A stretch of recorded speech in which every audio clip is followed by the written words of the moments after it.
Captain Elaine Winters stood at the viewing deck of the International Space Station. Her eyes were fixed on the main screen where strange objects appeared near the orbit of Neptune. At first, they looked like small dots. Then the dots grew larger. The computer said they were ships. Very big ships. "How many?" she asked, her voice steady despite her racing heart. Lieutenant Dan Fisher checked his screen. 27 large vessels, Captain, plus smaller ones we can't count yet. Elaine took a deep breath. Humanity had only reached Mars with small colonies.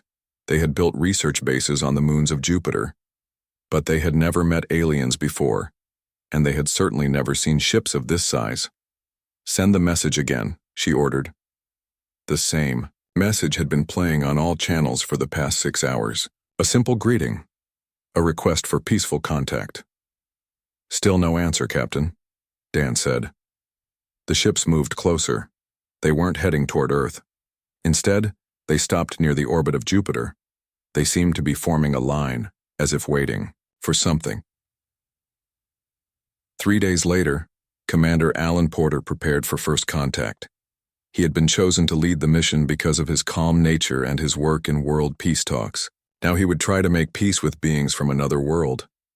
"We don't know why they're here," Elaine told him as his small ship prepared to leave. "But they haven't shown any hostile moves yet." Alan nodded. His ship, the Unity, was the fastest Earth had built. Even so, it would take him 9 days to reach the alien fleet. 9 days of wondering what waited for him. On the 10th day, Alan's ship approached the largest alien vessel. It was huge, at least 50 times bigger than the Unity. Its surface looked like dark metal with lines of blue light running through it. "This is Commander Alan Porter of Earth," he said into the communication system. "We come in peace and friendship." For a long moment, there was silence. Then a voice answered. It spoke perfect English. "We are the Kavek. We come not in war against you, but in retreat from war against us." The voice belonged to Admiral Zorn of the Kavek fleet. Alan was invited aboard their ship. The aliens looked almost human, except for their blue-tinted skin and large, dark eyes. They breathed the same air. They could speak the same language, thanks to their translation technology. "We were once a great power," Admiral Zorn explained as they walked through corridors filled with wounded aliens and damaged equipment. "Our fleet was 10 times this size just 1 year ago." "What happened?" Alan asked. The Admiral stopped walking. His large eyes seemed filled with a deep sadness. "The Nexus Dominion happened. They came from the center of the galaxy, conquering everything in their path. At first, no one worried. Space is vast. But they never stopped, never slowed down. They took world after world, fleet after fleet." Alan listened as the Admiral explained how the Dominion didn't just defeat their enemies. They took control of them. Soldiers who fought against the Dominion one day would fight for them the next. Their minds no longer their own. "How is that possible?" Alan asked. "They use what we call quantum entanglement to link minds together. One central intelligence controlling billions of bodies across thousands of worlds." The Admiral led Alan to a large room with a map of the galaxy. Nearly half of it glowed red. "All of this," the Admiral said, pointing to the red area, "is now the Dominion. We are among the last free fleets. And you came here because we needed somewhere to hide, to regroup. We didn't know your world existed until we were already fleeing." Back on Earth, leaders from all nations met to discuss what Alan had learned. Videos of the alien ships, the wounded Kavek, and the galactic map were shown to everyone. "They don't want our planet," Alan explained to the gathered leaders. "But the Dominion is still coming. The Kavek believe we have less than 10 years before they reach our solar system." "Can we hide?" someone asked. "We're just one small planet." "No," Alan said. "The Dominion scouts are already at the edges of our system. They've detected us." For 2 days, the world's leaders argued about what to do. Some wanted to fight. Others wanted to try to make peace with the Dominion. Dr. Lindsay Garcia, a scientist, who had been studying samples from the Kavek, rushed into one of these meetings with important news. "We have something they don't expect," she said. She showed brain scans of both humans and Kavek. See this pattern here? This is where the Dominion's control signal works. In the Kavek brain, it's open and vulnerable. But in human brains, it's different. We have a natural resistance. The room went quiet as people understood what this meant. You're saying they can't control us like they control others? The president asked. Not as easily, Dr. Garcia said. We would be harder to conquer. Not impossible, but harder. The next day, Earth made its decision. They would join with the Kavek and other free worlds to fight against the Nexus Dominion. Not because they were brave or foolish, but because they knew that if they didn't fight now, they would have to fight later, alone. Captain Elaine Winters was given command of Earth's first space warship, built with help from Kavek engineers. Commander Alan Porter became Earth's representative to the remaining free worlds, working to build a fighting alliance. As the first human ships prepared to leave Earth to join the fight, Admiral Zorn spoke to the crews.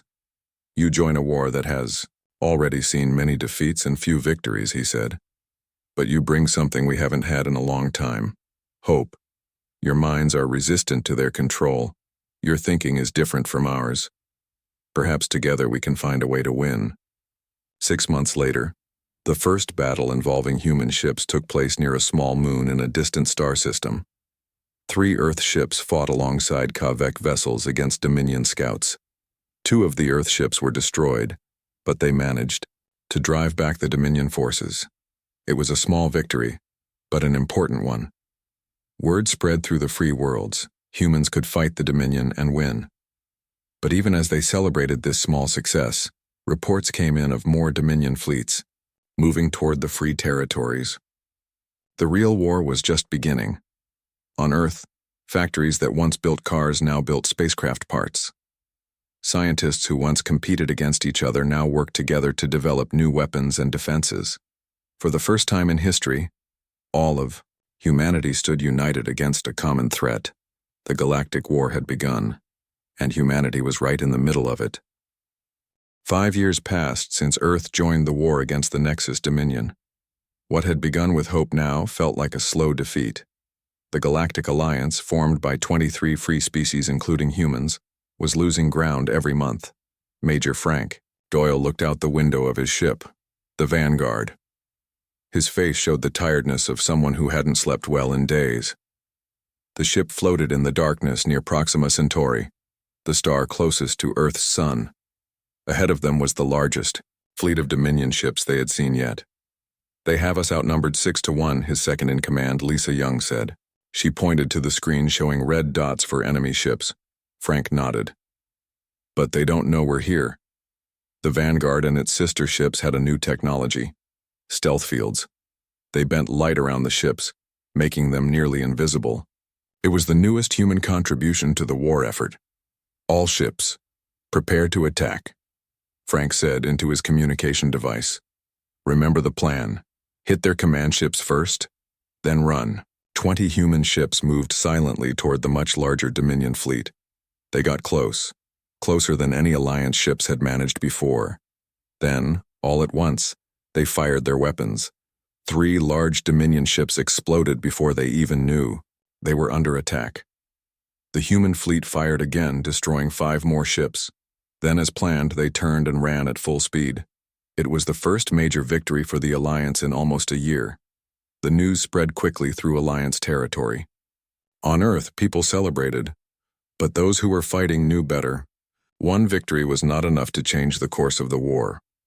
On Titan, the largest moon of Saturn, engineer Sophia Wright walked through a massive factory built inside the moon's crust. Around her, thousands of workers built new weapons and ships. We've doubled production again, she told Admiral Catherine Sloan, who had come to inspect the facility. But it's still not enough. Admiral Sloan was the highest-ranking human in the Alliance fleet. She had earned that position through skill and determination. Now she carried the hopes of Earth on her shoulders. The Dominion builds ships faster than we can destroy them, she said. And each time they take a planet, they add those people to their forces. Sophia showed the Admiral their newest weapon, a disruptor cannon that could break the Dominion's mental control over their troops.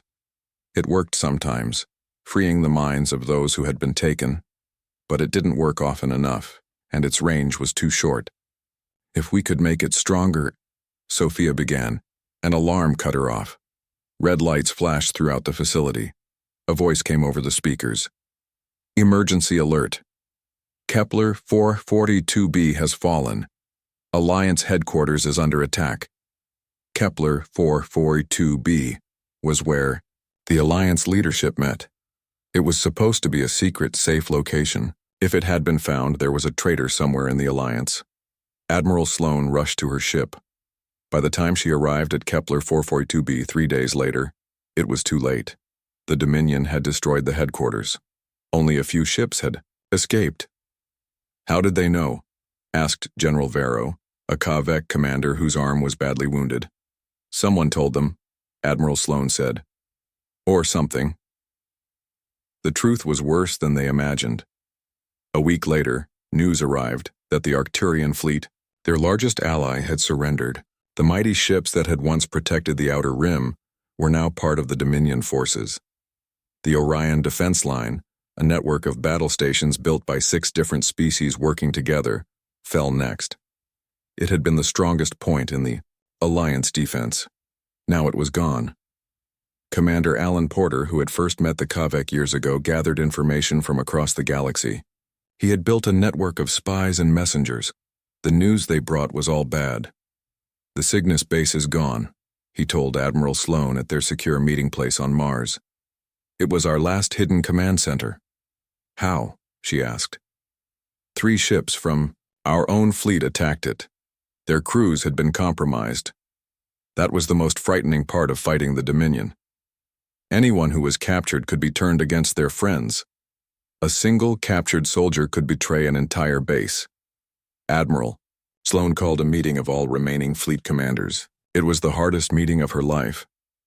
The organized resistance has failed, she told them, her voice heavy with emotion. We cannot win this war as we have been fighting it.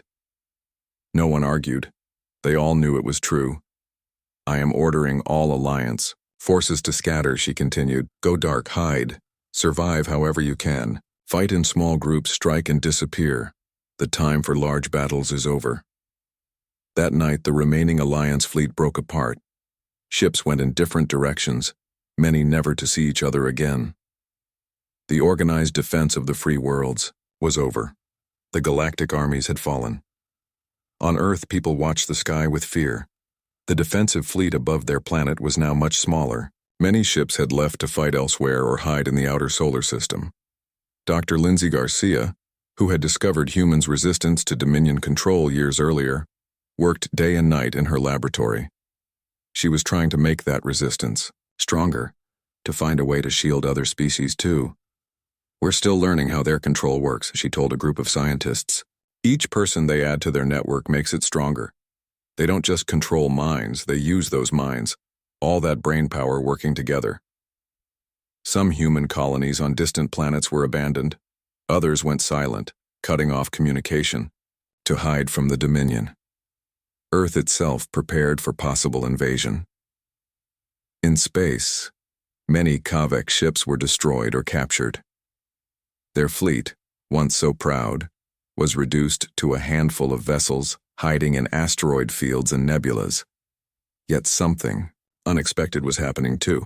While most alien civilizations fell quickly under Dominion control, humans proved harder to subdue. When human colonies were attacked, many people escaped. When human ships were captured, the crews often resisted control longer than other species. In the darkness between stars, survivors began to whisper about Earth, about humans, about their unusual minds that fought against control. As the organized resistance crumbled, a new kind of resistance was forming, smaller, hidden, but perhaps more dangerous to the Dominion. The war had entered a new phase. The armies had fallen, but the fight was far from over. 2 years had passed since the Alliance fell apart. The Nexus Dominion now controlled most of the known galaxy. Many alien races had surrendered completely.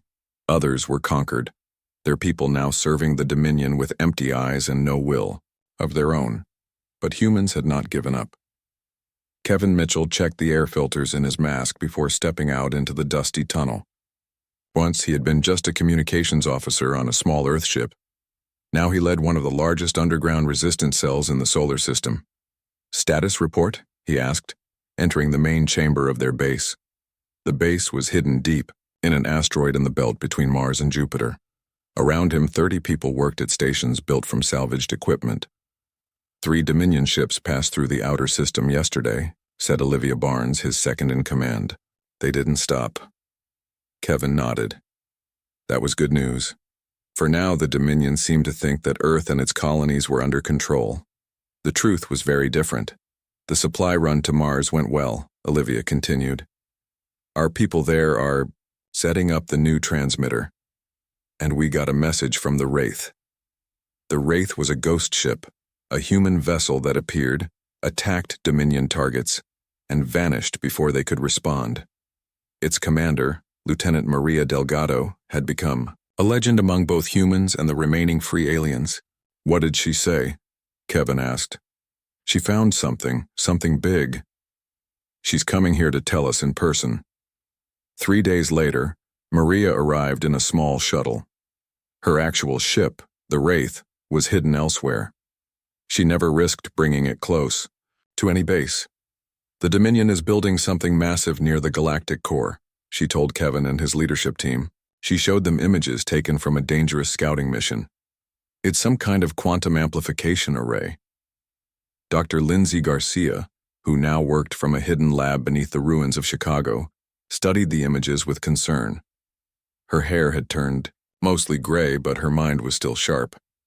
If this is what I think it is, they're trying to extend their control range, she said. Right now, they need relay stations to maintain control over distant systems. This could let them reach anywhere, in the galaxy instantly. Even Earth, Kevin asked. Especially Earth, Lindsay said. I think they've learned that humans are naturally resistant to their control.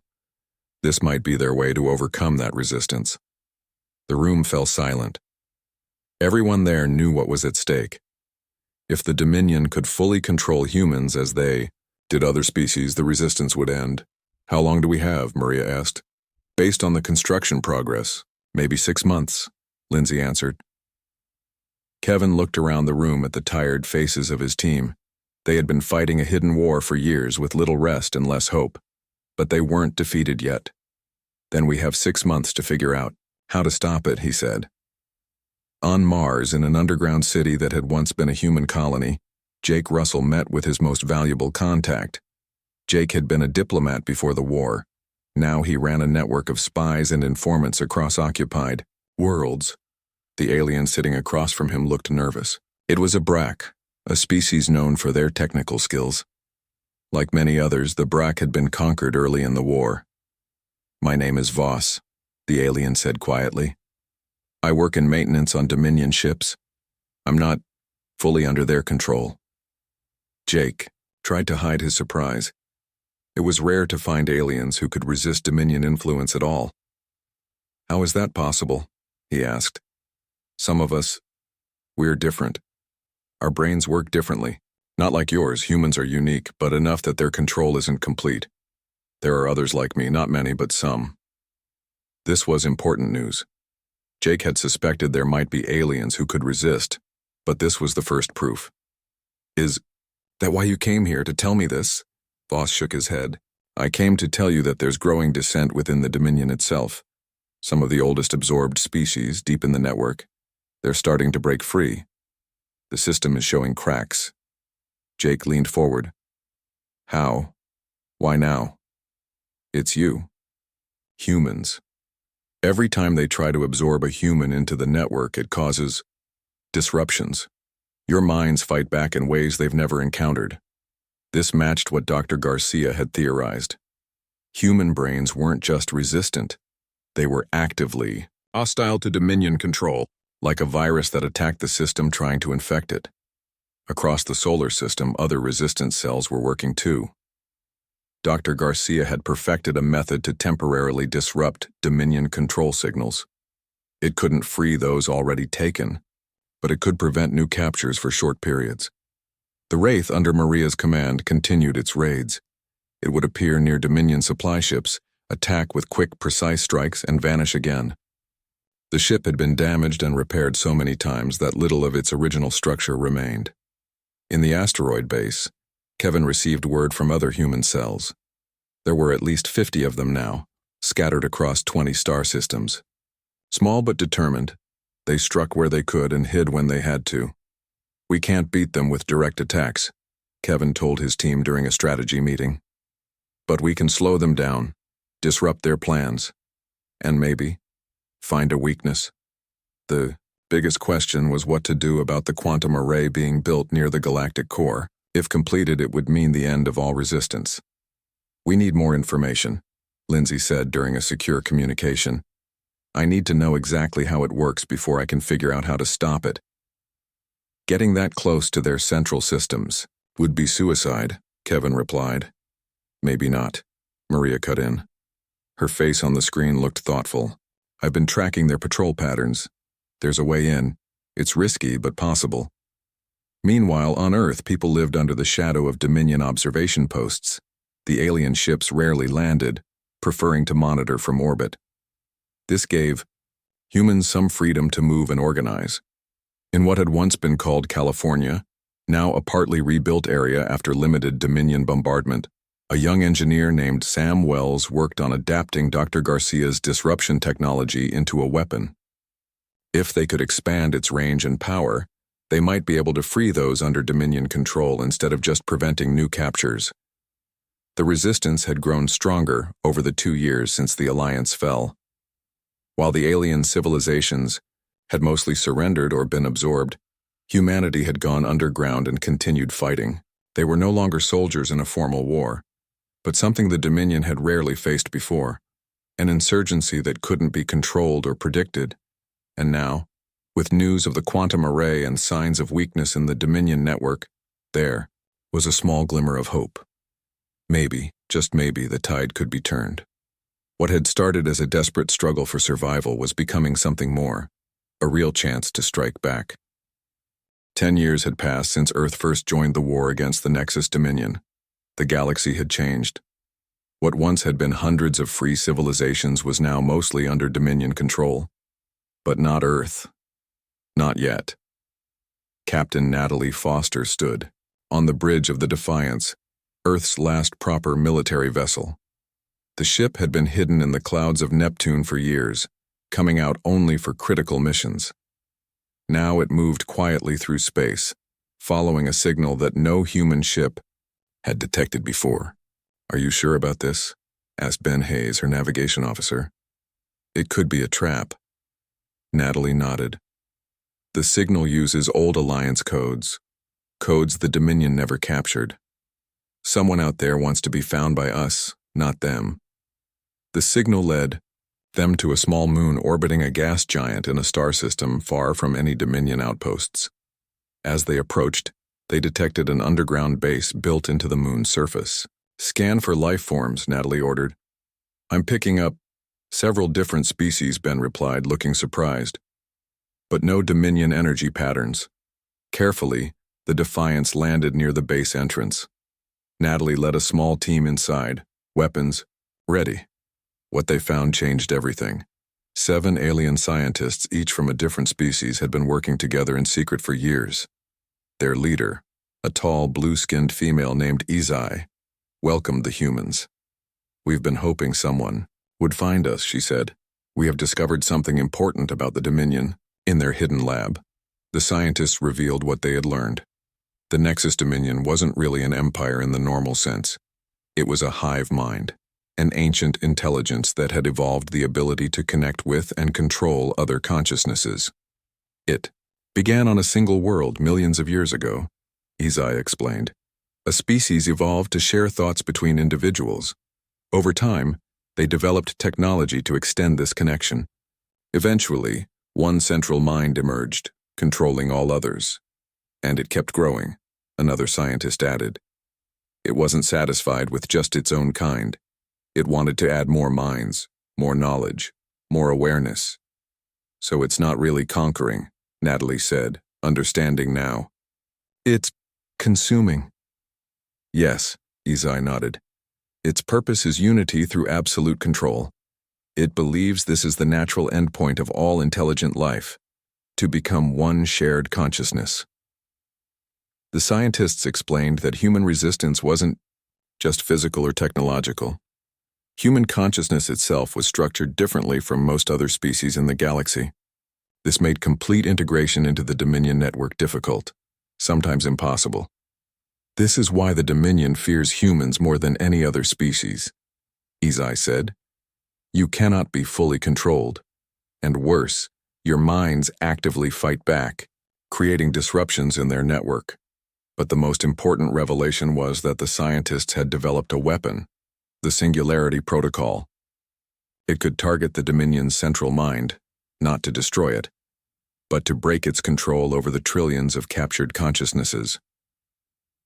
The challenge, Izai said, is that it must be deployed at the Dominion's core world, which is protected by the galaxy's largest defense system.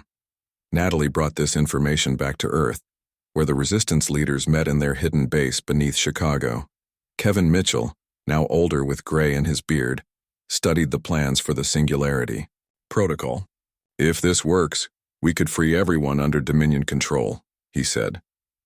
But getting to their core world seems impossible. Meanwhile, the Dominion had noticed humanity's unique traits and had begun experimenting on human captives.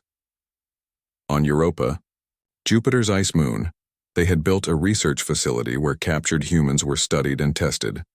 Colonel Greg Martinez led a team of 20 soldiers on a rescue mission to this facility.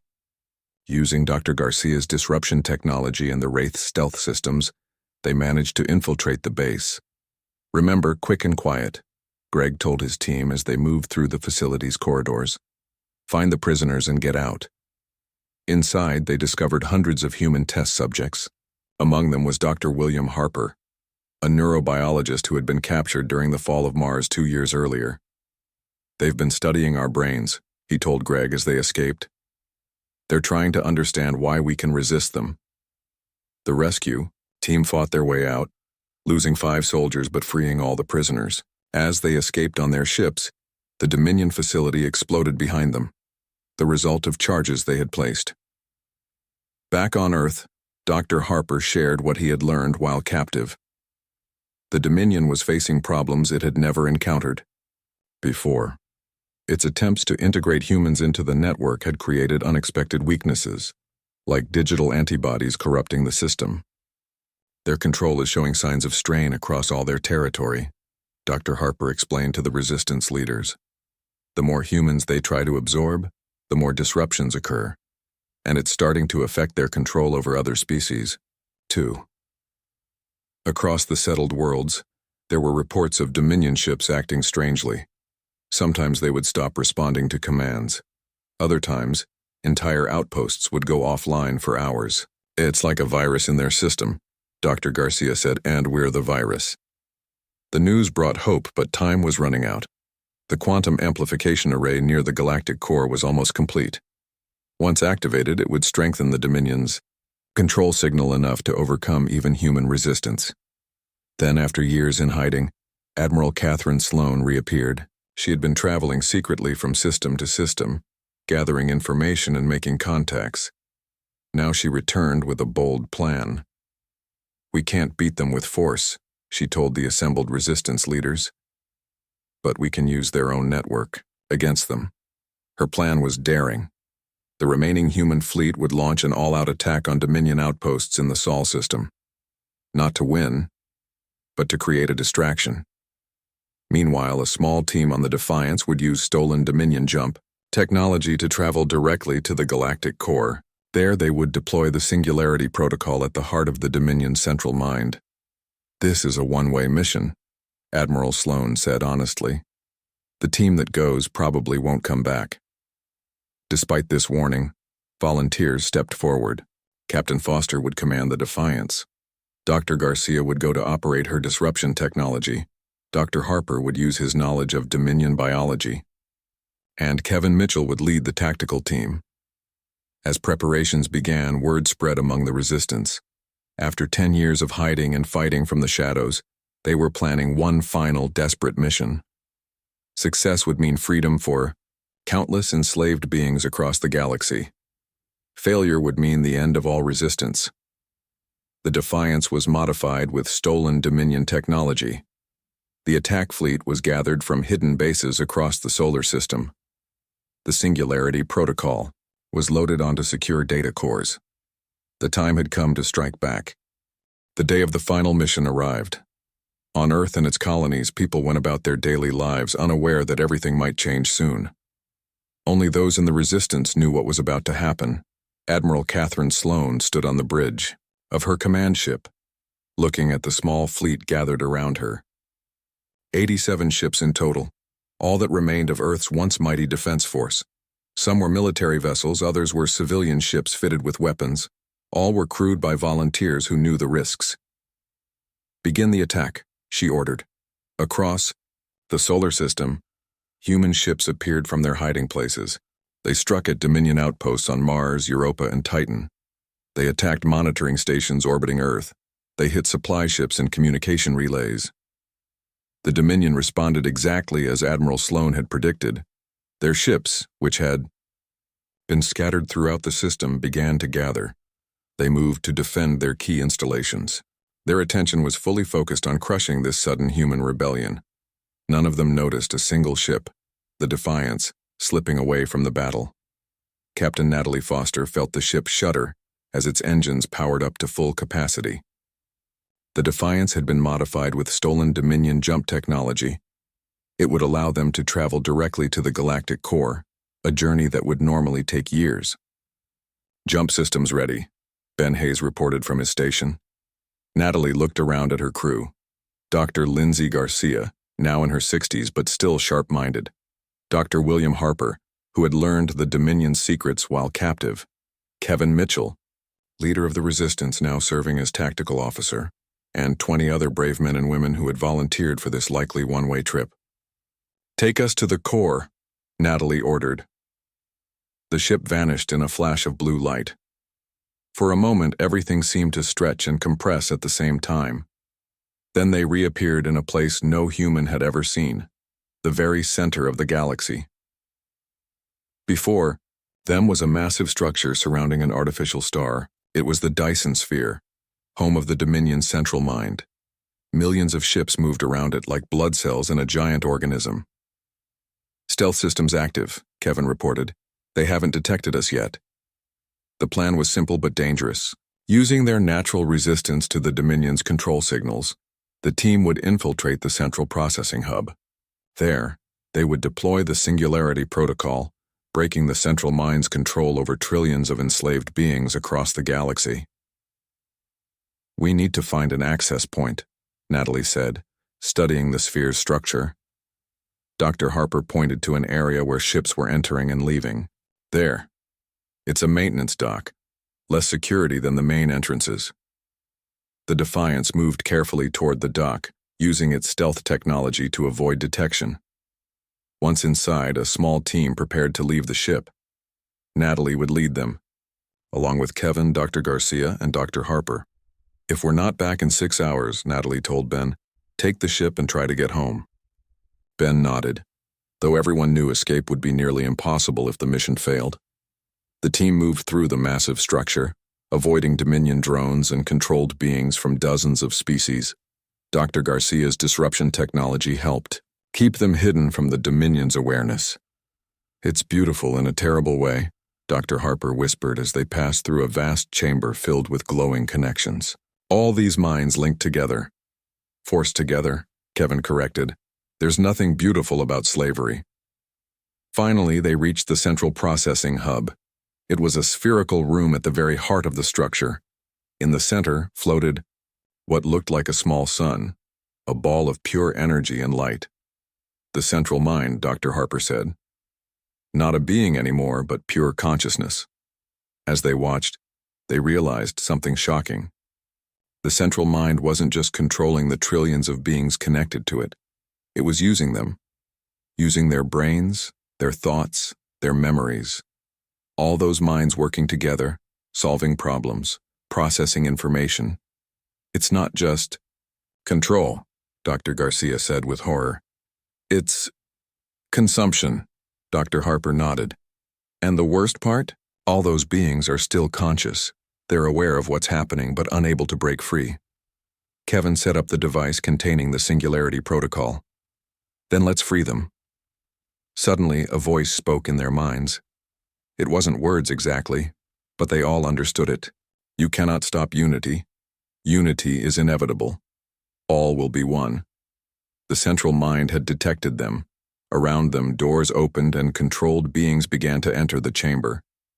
Hurry, Natalie urged, as she and Kevin took positions to defend the top others. Dr. Garcia worked quickly, connecting their device to the central systems. Dr. Harper guided her, using his knowledge of Dominion technology. The protocol is ready, Dr. Garcia announced. But there's something you should know.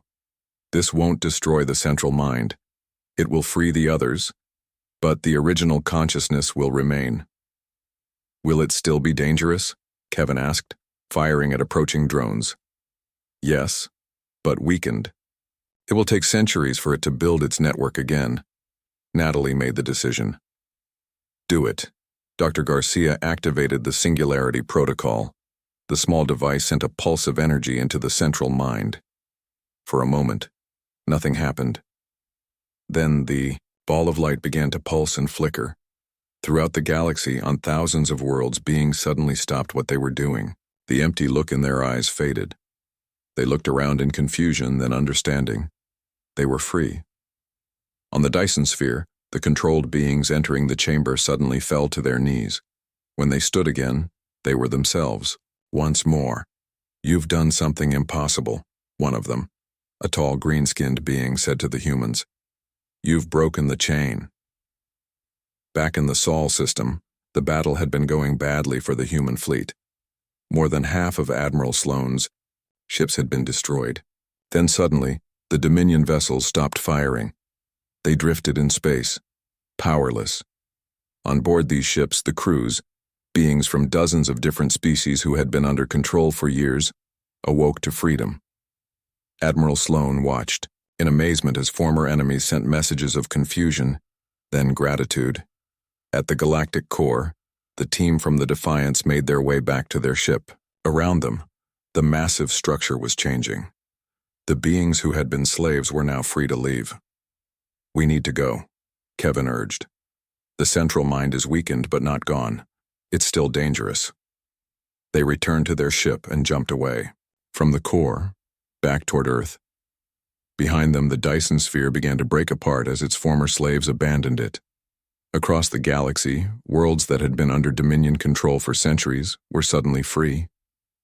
It would take time to rebuild, to heal the wounds of war and slavery, but the nightmare was over. The Defiance returned to Earth as a hero ship. Captain Foster and her crew were welcomed with celebration. The news spread quickly. The Dominion had fallen. The galactic nightmare was over. In the years that followed, Earth became a gathering place for representatives of freed worlds. Old Alliance was rebuilt, but different this time, based on cooperation rather than military necessity. The central mind of the Dominion still existed, floating alone in the emptiness of its broken Dyson sphere. But it would be generations before it could threaten anyone again, and by then, the galaxy would be ready. Admiral Sloane, in her final speech before retiring, summed up what many felt. The Galactic Armies fell years ago, but humanity came to finish what they started. Not with destruction, but with liberation. We fought not just for ourselves, but for everyone who had lost their freedom, and in doing so, we found our place in the galaxy. The stars were safer now, and humanity, once a small unknown species on a backwater planet, had helped make them that way.